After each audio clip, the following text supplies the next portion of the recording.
நேரத்தை கடத்த நினைத்தனர். பும்ராவிடம் சாம் கோஸ்டஸ் சண்டைக்கு செல்ல அதுதான் காரணம் என்று ரிஷப் பண்ட் பேட்டி. ஆஸ்திரேலிய அணியின் உஸ்மான் கவாஜா மற்றும் சாம் கோஸ்டஸ் இருவரும் நேரத்தை கடத்த நினைத்து பும்ராவிடம் சண்டைக்கு சென்றதாக இந்திய அணியின் ரிஷப் பண்ட் குற்றம் சாட்டியுள்ளார்.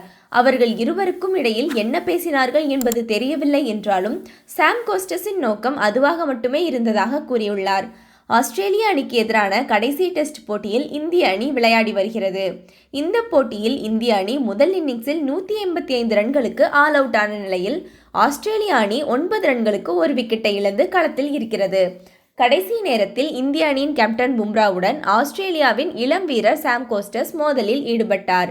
இதனால் டென்ஷனான பும்ரா அடுத்த பந்திலேயே அவருக்கு கவாஜாவின் விக்கெட்டை வீழ்த்தி பதிலடி கொடுத்தார். இந்திய அணியிடம் விக்கெட்டை கொடுக்கக்கூடாது என்பதற்காக நேரத்தை கடத்த கவாஜா சாம் கோஸ்டஸ் கூட்டணி முழு மூச்சாக செயல்பட்டனர். ஆனால் பும்ரா அசால்ட்டாக கவாஜாவை வீழ்த்தி முதல் நாள் ஆட்டத்தை முடிவுக்கு கொண்டு வந்தார்.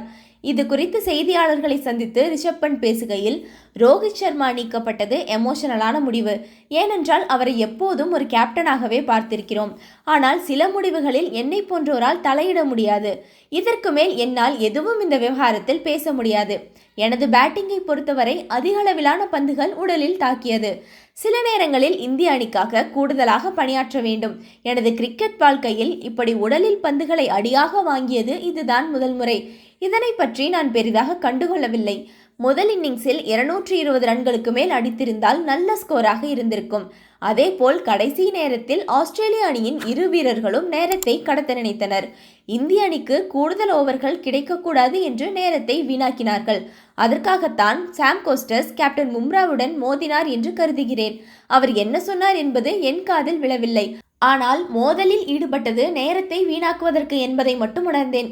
இந்த பிட்ச் 2வது செஷனுக்கு பின் பேட்டிங் செய்வதற்கு கடினமாக மாறியது.